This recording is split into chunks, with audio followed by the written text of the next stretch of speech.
This news at 10. Hello, Acadiana. I'm Chuck Huebner. Thanks for joining us this evening. And I'm Darla Montgomery. Up until this week, it was assumed the idea of a 6-month moratorium on deepwater drilling in the Gulf came from a May 27th report that was prepared for the Department of Interior by a group of 15 experts. Well, but now several of those experts have come forward indicating that their report recommending new safety precautions for deepwater rigs never mentioned anything about a moratorium for deepwater drilling. And today, Congressman Charles Boustany told Eyewitness News Interior Secretary Ken Salazar appears to be giving second thought to the resumption of a moratorium that would include shallow water drilling as well. Salazar, we're getting all these mixed signals about the shallow water issue. They say that they've lifted the ban, but they've created all these new restrictions that are not real clear. So, in effect, we still have a ban on our shallow water drilling. Congressman Boustany told Eyewitness News today the whole idea of a moratorium in the first place was a political decision made inside the Obama White House. Why would you do this? Why would you do something that will inflict more unemployment in an area of the country that hasn't been hit as hard as perhaps Detroit, Michigan, or areas of California? It makes no sense to me. So where did the idea of the moratorium come from? Was it from the president himself, or maybe one or more of his staffers? In the end, that may not really matter. Everyone agrees that all that's important now is that the moratorium be lifted, and lifted soon. It makes no sense. It's a knee-jerk response. It's going to kill jobs throughout southwest Louisiana and Acadiana.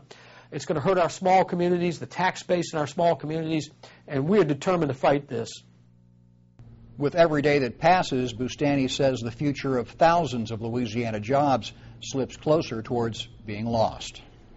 Today, British Petroleum has spent $140 billion on costs associated with the Gulf oil spill. On Wednesday, that huge number set off speculation among some business analysts that BP won't be able to manage the huge monetary cost of the largest oil spill in U.S. history. That speculation sent BP stock tumbling Wednesday, but Congressman Boustany says he believes BP has deep enough pockets.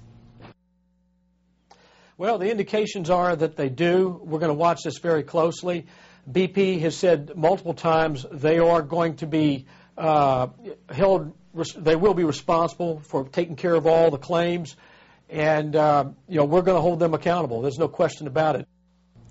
BP stock was up about 10% today from yesterday's previous loss. Government scientists have given an updated estimate as to just how much oil is coming out of that burst wellhead.